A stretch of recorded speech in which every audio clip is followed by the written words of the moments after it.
سر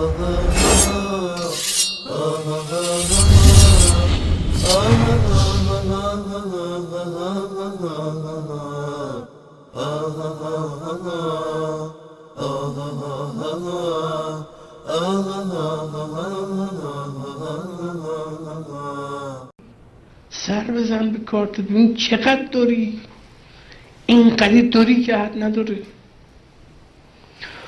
بابا ما مقامات امام و اهل بیتمون اینقدر براش آیه و روایت داریم که من حالا دیگه 5-6 سال من محضر شما هستم، منو میشناسید، من عمرم و کارم با سنی وهابی بوده طی کردم.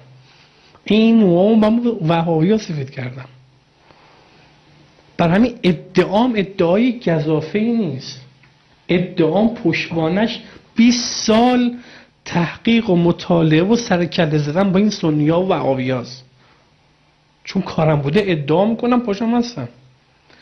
من این ادعا رو دارم که شما اگر دارای شیعه، معارف شیعه، مقامات امام خودمون رو تو عرض کنم منابع خودمون خوب بشناسیم، به والله العلی العظیم هزاران هزار شبکه ماهواره کلمه و نمیدونم وصال حق و وهابی و سنی و مقاله و کتاب و اینا نمیتونه شما رو متزلزل بکنه، نمیتونه یک ذره شما رو تکون بده، جامعه ما رو نمیتونه تغییر روش حاصل کنه.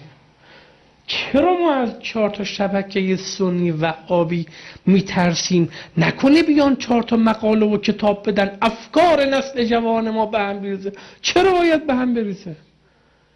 مگه قرآن امام ما از موقعیت خودشون کم برامو گفتن که حالا ما الان خوف و ترس کنیم؟ والا نیست اینجوری. تا اشکال ما کار ما اینه که میگم از داراییمون خبر نداریم.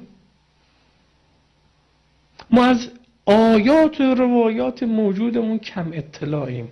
اگر ما امام و امامت رو تو این سطح بشناسیم اصلا نیاز نداره شما به شبهات اهل سنت و وهابیت فکر بکنید. تمام علماء شیعه و سنی و وهابی رو دور هم جمع کنن امکان نداره شما رو بتونن متزلزل کنن. بله، حرف ما هم همینه. من با این آخوند موافقم. اگر شیعیان از کتاب‌های خودشون اطلاع پیدا بکنن، از اون خزعبلاتی که در کلینی و در مجلسی و در مفید و مضر و اینا اطلاع پیدا بکنن، کار ما خیلی آسون میشه. چون هیچ شیعه عاقلی وقتی که از این کتاب‌ها اطلاع پیدا بکنه شیعه نمیمونه. اینو ما یقین داریم. از روز اولی که این شبکه تأسیس شده حرف ما چی بوده؟ ما آوردیم همین چیزایی که این آقا ادعا میکنه رو به شما نشون دادیم و دروغ بودن اینها رو آشکار کردیم. مگه ما از خودمون چیزی گفتیم گاهی؟ در مورد شیعه مگر گاهی ما از کتاب‌هایی که بر علیه شیعه نوشته شده بوده استناد کردیم؟ هر آنچه که گفتیم از کتاب‌های خودشون بوده. بیان بخونن، در اختیار مردم قرار بدید که کافی رو بخونن، بهار الانوار مجلسی رو بخونن، کتاب‌هایی که دارین، کتاب‌های دست اولتون رو، کتب اشکانتون رو بدید که مردم بخونن. بعد اون وقت می‌بینیم که شیعه میمونند یا سنی میشن، مسلمان میشن. چون اگر عقل داشته باشن، اگر شعور داشته باشن، بعد از خوندن این کتاب‌ها تناقضات شما رو، دروغ‌های شما رو، مخالفت‌هایی که در این کتاب‌ها با قرآن کریم و با سنت رسول الله صلی الله علیه و سلم و با ائمه اهل بیت هست رو خواهند دید. ما آرزوی ما اینه که شیعیان بخونن کتاب‌های خودشونو. چیزی که اینها رو داغون کرده، موهاشون رو سفید کرده، همین کلیپ‌های این هاست که در طول این چند سال ما داریم پخش میکنیم و همین کلیپ ها سبب هدایت هزاران نفر شده. دیدن که این آخوندا چیزی برای گفتن ندارن غیر از دروغ و تلبیس و خیانت.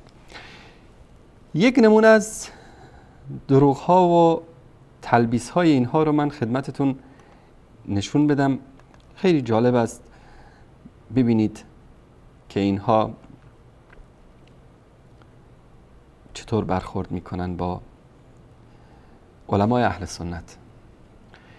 ذهبی رو همه میشناسید. امام ذهبی یکی از علمای اهل سنت هست، صاحب کتاب سیر اعلام نبلا که معروف ترین کتاب ایشون هست.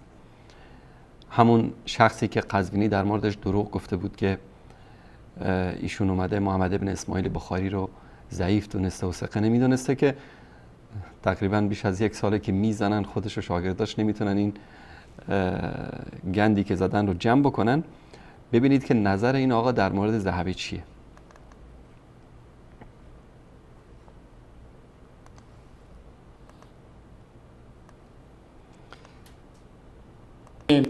ذهبی با اینکه خب میشه گفت تقریبا از نواسب هست، خیلی میانه خوشی با اهل بیت با امیرالمومنین سلام الله علیه ندارد.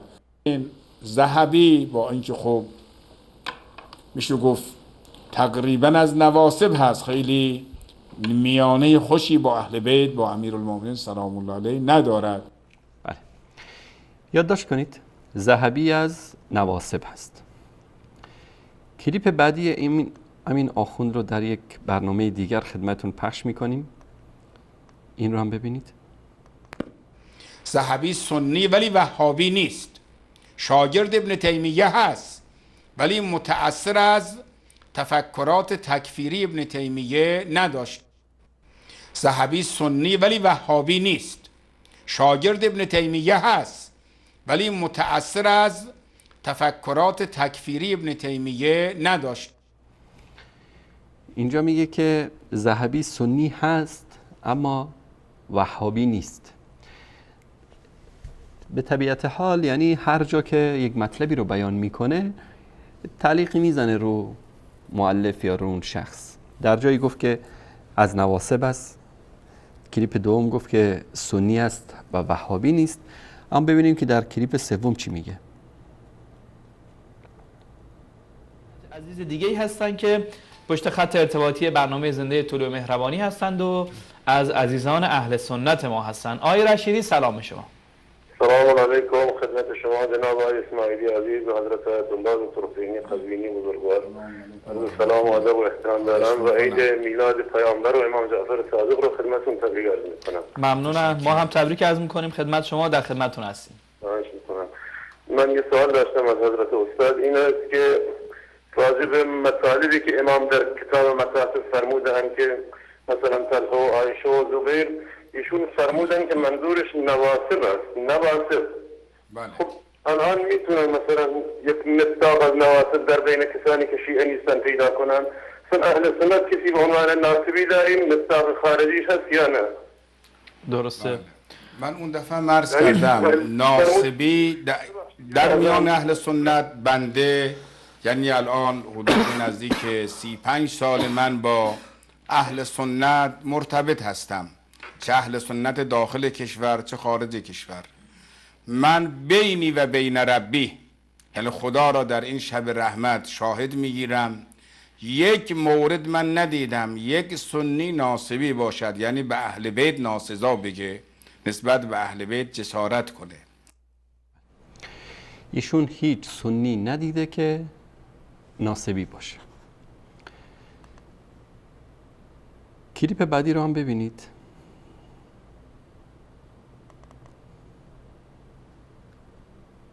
که حتی خود وهابیت من معتقدم 95% بلکه 98% وهابیت هم اینها ناصبی نیستن، یعنی نسبت به اهل بیت جسارت نمی کنن. و این که حتی خود وهابیت من معتقدم 95% بلکه 98% وهابیت هم اینها ناصبی نیستن، یعنی نسبت به اهل بیت جسارت نمی کنن. بله، 98% وهابی ها هم ناصبی نیستن. کلیپ بعدی رو هم ببینیم. سوالم این است که شما در یک از مباحثتون فرمودید که هر فردی که شهادتین رو بر زبان جاری بکنه به اون فرد مسلمان اطلاق میشه و به حال احکام اسلام بر او مسلمان بر او جاری هست. بله. خدمتتون عرض کنم که سوال این هست، سوال کلی این هست که آیا چنین فردی اگر بعد از ابراز شهادتینش و اظهار شهادتینش آیا هر عملی رو انجام بده این فرد در دایره اسلام باقی میمانه و بهش ما میتونیم مسلمان بگیم، یا خیر بعضی از اعمال رو اگر این فرد انجام بده از دایره اسلام بیرون خواهد رفت و دیگر ما نمیتونیم بهش مسلمان بگیم؟ ببینید آقا بحث خیلی منطقی و علمی هست. من در نظر شما این بحث رو مطرح میکنم بدون از احساسات و بدون از هیجانات خاصی که گاهی اوقات بعضی از افراد مطرح میکنن.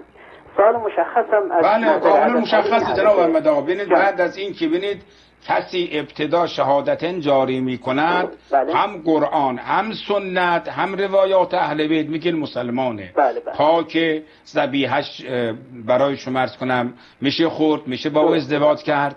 ولی اینطور نیست که بعد از شهادتین هر کاری کرد باز حکم اسلام بر جاری باشه. بله. مثلا بیاد نسبت به ائمه جسارت کنه، ناسزا بگه، خب این مرتد ناصبی نجسه. بله. حتی ما در روایات داریم ناصبی از سگ خوک هم نجسترن، یعنی کسی که نسبت به اهل بیت پیغمبر ناسزا بگه.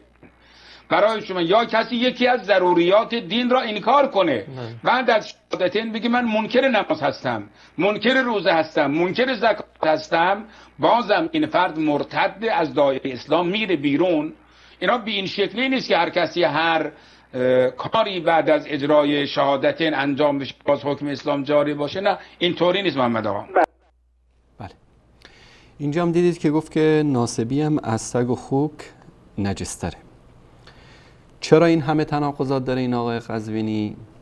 دلیلشو خودش میگه، از زبان خودش بشنویم. آدم دروغگو کم حافظه هم هست، آدم دروغگو کم حافظه هم هست، آدم دروغگو کم حافظه هم هست، آدم دروغگو کم حافظه هم هست. این میگه ناسبی و سنی فرق داره و جای میگه ذهبی ناسبی است و جای میگه که سنی است و جای میگه وهابی نیست. و ما کتاب خمینی رو همه به یادتون دارید که خمینی در کتابش به ام المؤمنین عایشه صدیقه رضی الله تعالی عنها چی میگه؟ این کتاب الطهاره است، دوستان نشون بدن، جلد سوم، تالیف فقیه المحقق آیت الله العظمی الامام الخمینی، مؤسسه تنظیم و نشر آثار امام خمینی هم کتاب رو چاپ کرده. در صفحه 457 این کتاب در مورد کفار در اینجا میگه که طهارت الناصب و الخارج لغرض دنیوی و نحوی، اما سایر طوائف من النصاب بل الخوارج فلا دلیل على نجاستهم و ان كانوا اشد عذابا من الكفار. اما بقیه اقوام نواصب بل خوارج دلیلی بر نجاست اونها نیست، اگرچه عذابشون دردناکتر از بیشتر از عذاب کفار است. فلو خرج سلطان علی امیر المؤمنین لا به عنوان تدین بل المعارضه فی الملک، اگر کسی خارج شد بر امیر المؤمنین علیه السلام نه به عنوان تدین بلکه برای مخالفت با ایشان در ملک، او غرض آخر یا به دلیل دیگری که عایشه و زبیر و طلحه و معاویه و اشباه مانند عایشه و زبیر و طلحه و معاویه و مانند آنها، او نسب احد عداوة له او لاحد من الائمه، کسی دشمنی داشته باشه با ایشان یا با یکی از ائمه، لا به عنوان تدین نه به عنوان تدین بل عداوة قریش بلکه برای دشمنی با قریش او بنی هاشم و عرب یا بنی هاشم یا عرب، او لاجل کونی قاتل ولده او ابی، یا به خاطر اینکه این امیرالمومنین قاتل فرزندش یا پدرش باشه، او غیر ذلك یا غیر از اینها، لا یوجب ظاهرا شیء منها نجاست ظاهریه، یعنی ظاهرا اینها نجس نیستن و این کانوا اخبث من الکلاب و الخنازیر، در حالی که خبیث‌تر از سگ‌ها و خوک‌ها هستند. این حرف آقای خمینی است در مورد ام المؤمنین عایشه صدیقه و طلحه و زبیر و معاویه رضی الله عنهم اجمعین. اما آیا واقعا اینا در این حرفایی که میزنن و میگه که نواسب نمیدونم فلان و علان هست. یک سری میزنیم به کتاب های اینها ببینیم که ناصبی کی هست در نزد اینها. این کتاب الانوار النعمانیه هست از سید نعمت الله جزایری، اینم صفحه بعدش. بعد از اینکه تعریف ناصبی و اینا رو میکنه در صفحه 211 در مورد انواع نواسب و صوفیه میگه که و یؤید هذا المعنى ان الائمه و خواصهم اطلقوا لفظ الناصبی علی ابی حنیفه و امثاله. میگن که ائمه و خواصشون به ابو حنیفه میگفتن که ناصبی است. معنی ابو حنیفه لم یکن ممن نسب العداوه علی البیت، در حالی که ابو حنیفه دشمنی با اهل البیت نداشت، بل کان له انقطاع الیهم، بلکه از شاگردان اونها محسوب میشد. کان یظهر لهم تودد، و اظهار مودت میکرد به آنها. نعم کان یخالف آرائهم. و بعد مشایخنا المعاصرین، و بعضی از مشایخ معاصرین گفتن که به نجاست المخالفین کلهم، همه مخالفین شیعه نجس هستن. در اینجا میگه که از امام صادق علیه السلام قال لیس ناصب من نسب لنا اهل البیت، ناصبی کسی نیست که دشمنی با اهل بیت داشته باشه. یعنی که لا تجد رجلا یقول انا ابغض محمدا و آل محمد، زیرا تو کسی رو پیدا نمی‌کنی بگی که من دشمنی با محمد و آل محمد دارم. ولكن الناصب من نسب لكم و هو يعلم انكم تولون و انكم من شیعتنا، و بلکه ناصبی کسی است که با شیعیان دشمنی داشته باشه و بدونه که شما با ما تولا دارید. وقد روي عن النبي صلى الله عليه وسلم ان علامه النواصب تقدیم غیر علی علیه، و از پیامبر صلی الله علیه و سلم به دروغ روایت کردن که نشانه نواسب این است که غیر علی رو بر علی تقدیم بدارن، یعنی ابوبکر و عمر و عثمان رو قبل از علی دوست داشته باشن. این نظر پس امام ابو حنیفه ناصبی است در نزد اینها، و همه کسانی که به خلفای راشدین اعتقاد دارن، به ابوبکر و به عمر و عثمان و علی، همه اینها ناصبی هستند.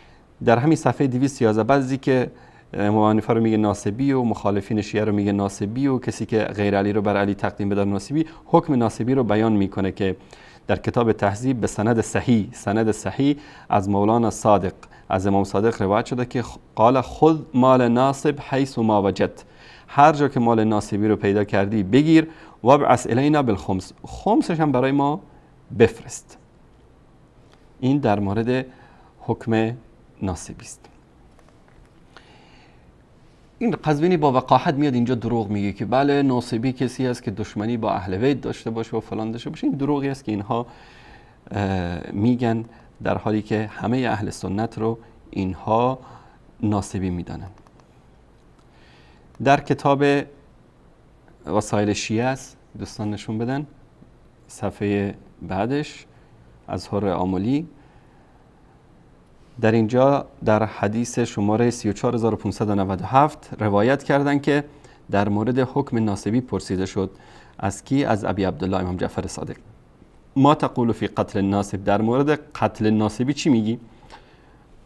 اونجا دیده بودید که ناصبی یعنی کسی که غیر علی رو بر علی تقدیم بداره و یا با شیعیان مخالف باشه. فقال حلال الدم، خونش مباح است، ولکننی اتقی علیک، من بر تو میترسم.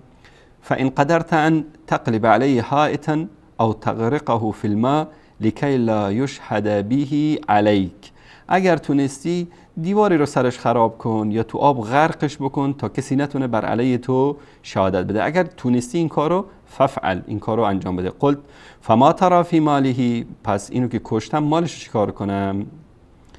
قال، این قسمت رو ببینیم، فما ترى فی ماله، مالش چیکار کنم؟ توبه ما قدرت علیه، هر چقدر که میتونی هم از مالش بگیر. این حکم شما اهل سنت هست در کتب شیعه که این آخوند بی حیا با دروغگویی میاد اینجا میگه که نه والا این ناصبی اینطوری نیست. در این کتاب دوستان نشون بدن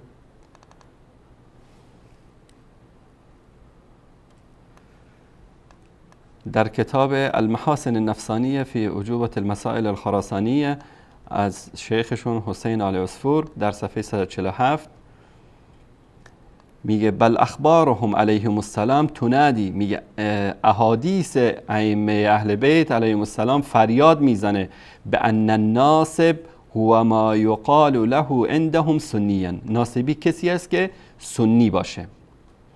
ولا کلام، هیچ حرفی نیست فی ان المراد بالناصب فیه هم اهل تسنن، و هیچ حرفی نیست در این که مراد از ناصبه یا نواسب اهل تسنن هستن.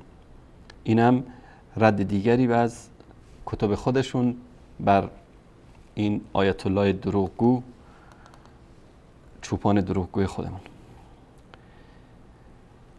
در همین کتاب در صفحه 157 المحاسن النفسانیه در اینجا میگه که از علامات نسب چی است؟ لأن المعلوم من مذهب اهل النسب تحریم المتعه. یکی از علامات نواسب این است که متعه رو حرام میدونن. در همین صفحه میگه لیس الناسب الا عبارت عن تقدیم علی علی علیه السلام.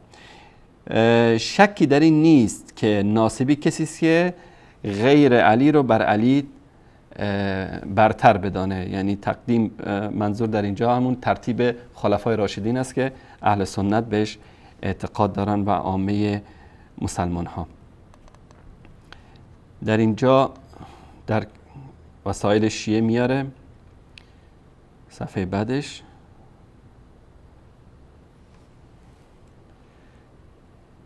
در باب حکم قتال البغات صفحه 588 در اینجا میگه که ابو عبدالله گفته همه چیز، قال ابو عبدالله السلام مال الناصبی و کل شیء یملکه حلال الا امرأته. میگه که همه چیز ناصبی حلال است غیر از کی؟ غیر از همسرش. فإن نکاح اهل الشرک جائز و ذلك ان رسول صلی الله علیه وسلم قال لا تسب اهل الشرک. همه چیزش حلال است که غصب بکنی مگر همسرش، که همسرش رو میتونی باش نکاح بکنی. تشکر احمد جان. این کتاب مصباح الفقیه